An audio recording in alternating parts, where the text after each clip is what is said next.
आज़ादी के अमृत महोत्सव मनाने की तैयारी जोरों पर है। हर घर तिरंगा इस बार लक्ष्य रखा गया है। चाहे प्रशासनिक अधिकारियों के घर हों, भवन हों, सभी जगह पर तिरंगा लगाया जाना है और इसकी शुरुआत भी हो चुकी है। इस वक्त हम गाजियाबाद के जिला कारागार डासना में मौजूद हैं, जहां पर जो कैदी हैं, जो बंदी हैं, वो भी इसमें अपना सहयोग करते हुए दिखाई दे रहे हैं। तस्वीरें आप देखेंगे तो तस्वीरों में देखकर आप अंदाज़ा लगा सकते हैं, बड़े पैमाने पर जो राष्ट्रीय ध्वज है उनका निर्माण कार्य गाजियाबाद जिला कारागार में किया जा रहा है। ये वही ध्वज रहेंगे जो आज़ादी के अमृत महोत्सव यानी 75वीं वर्षगांठ पर घरों के ऊपर लगेंगे, या यूं कहें कि प्रशासनिक भवनों के ऊपर लगेंगे। जेल अधीक्षक आलोक सिंह जी भी हमारे साथ हैं, उनसे हम बातचीत करेंगे और जानेंगे क्या कुछ कहना है और किस तरह से ये थीम उनके मन में आई कि जो कैदी हैं वो भी जो तिरंगा है, जो हमारा राष्ट्रीय ध्वज है, उसका निर्माण करें। सर, कितने राष्ट्रीय ध्वज अब तक उनका निर्माण यहाँ पर किया जा चुका है और किस तरह से ये काम आगे होना है?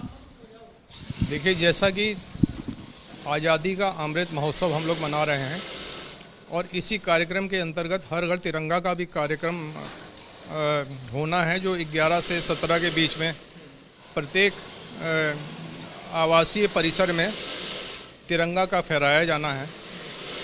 इसको देखते हुए हमें विचार आया कि इसकी जब इतने बड़े स्केल पे ये कार्य होना है तो इसमें हम लोग भी कुछ योगदान करें। हमारे पास टेलरिंग यूनिट और जो ऐसे बंदी जो सिलाई जानते थे, सीखे हुए थे, तो हम लोगों ने उससे बात की तो वो लोग बहुत उत्साहित हुए और उन्होंने कहा कि हम अपने पूरे प्रयास से अधिक ध्वज तैयार करेंगे जिससे कि ये कार्यक्रम सफल हो और हम लोग गौरवशाली तरीके से अपना आज़ादी का अमृत महोत्सव मना सकें। अब तक सर यहाँ पर कितने राष्ट्रीय ध्वज तैयार किए जा चुके हैं और जो आगे दिए भी गए हैं लोगों को?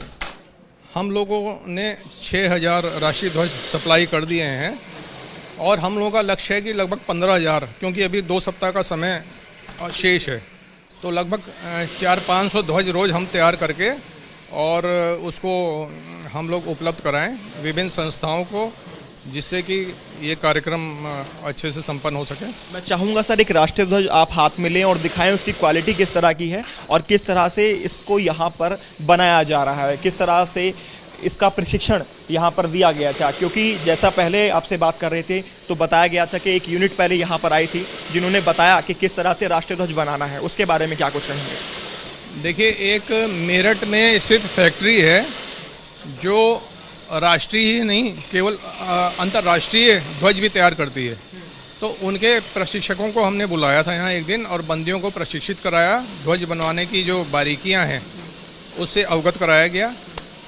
और उससे बंदी हमारे सब तैयार थे कि बहुत अच्छे तरीके से इन्होंने समझाया कि हम भी ये काम कर सकते हैं यहाँ पे, तो फिर उसके पश्चात हम लोगों ने ये काम शुरू कर दिया है।